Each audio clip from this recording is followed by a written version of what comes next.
The Golden State Warriors are in a huge pickle. They can either pay Draymond Green, Andrew Wiggins, Jordan Poole, and Klay Thompson their desired contracts, or let one or two of them go and only give a few of these guys what they want financially. This is a huge problem, especially because this could break up the Warriors championship core as soon as next offseason or even at the 2023 trade deadline. The Warriors have already had the highest payroll in NBA history, and owner Joe Lacob isn't willing to spend much more than he did last season. This is the Golden State Warriors' $564 million dilemma explained. Joe Lacob does not have the type of wealth to spend limitless amounts of money on a championship roster. That sounds like an odd statement, right? Well, the reason the Warriors became a dynasty in the first place is because their core was not on max contracts, which allowed the Warriors to be under the luxury tax year after year and sign the key role players they needed to win titles. However, the past 3 years tell a different story. Since the first dynasty run ended, Lacob has given Steph, Klay, and Draymond max contracts, which has left the Warriors with almost no wiggle room to sign other players. That was until D'Angelo Russell was flipped for Andrew Wiggins, and there were now 4 players on max contracts, which now left absolutely zero wiggle room for spending money. This caused the Dubs to have the highest payroll in the NBA, with a historically high luxury tax that Joe Lacob had never gone into before and never wants to go into again. This is why Joe Lacob has said repeatedly that he doesn't want to spend any more money. Lacob is at his limit spending-wise, which is ironic to say considering he owns possibly the richest franchise in sports right now and was willing to spend whatever was necessary to win the 2022 championship. But as mentioned, Lacob doesn't have the finances like Steve Ballmer, which most NBA owners don't anyways, and Lacob can't continue with this historic spending. Therefore, something has to give. What if it didn't though?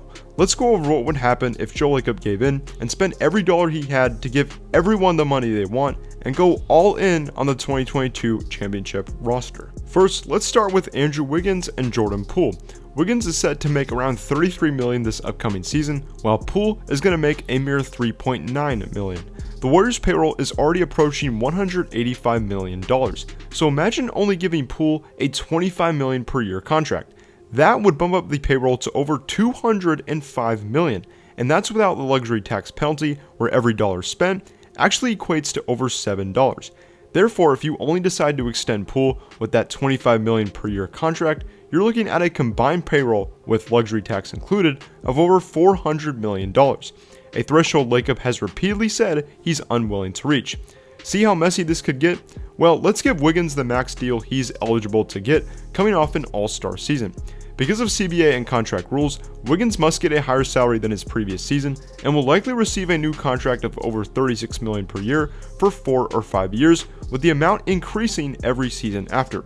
So tacking on that new contract with the $205 million payroll we just calculated will make the new payroll to around $210 to $211 million. And with the luxury tax bill, the total payroll will be approaching $450 to $475 million. Sheesh, this might be too much even for Steve Ballmer, but let's keep going with Draymond and Klay's new contracts. I'll start with Klay as he's likely to take a pay cut and likely won't get the 5-year $190 million contract he's currently on. I'd say he'll get around $27 to $30 million a year for 5 years, which would actually decrease the Warriors' payroll to around $200 million. But it would hardly make a difference in the luxury tax bill, as Klay would only be taking a pay cut of around $5 to $7 million per year. This still leaves the total payroll at around $450 to $475 million with luxury tax. Now, here's where this $564 million amount comes into play, which I've been referencing from a great article by Clutch Points.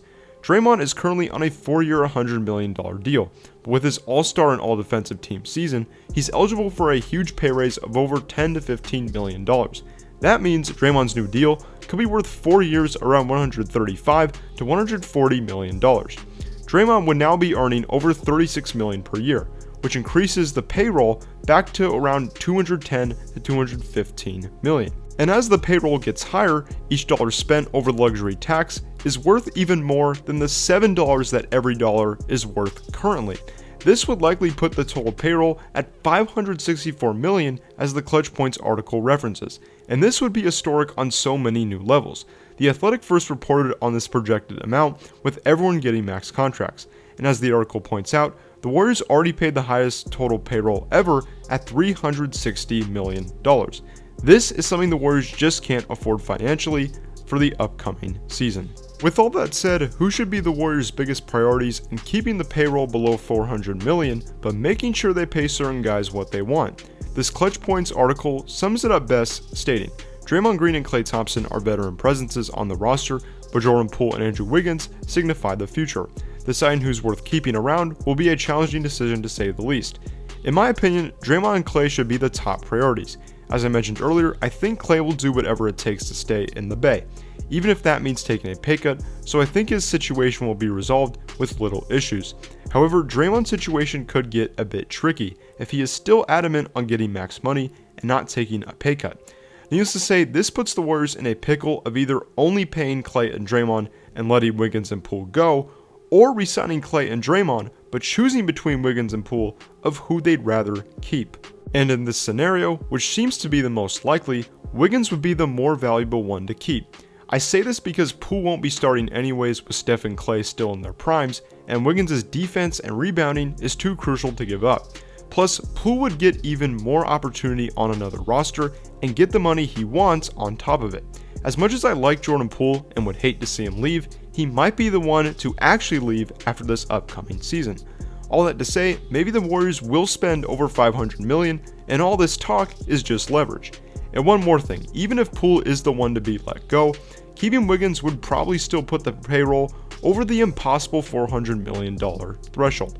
However, maybe there is a way to keep all these guys, and even if it would involve pay cuts, it could be the best scenario going forward. Let me know what you guys think of this crazy financial situation. I'm curious to hear your thoughts on it. Thank you for watching, I hope you enjoyed it, and I will see you guys in the next one. Peace out.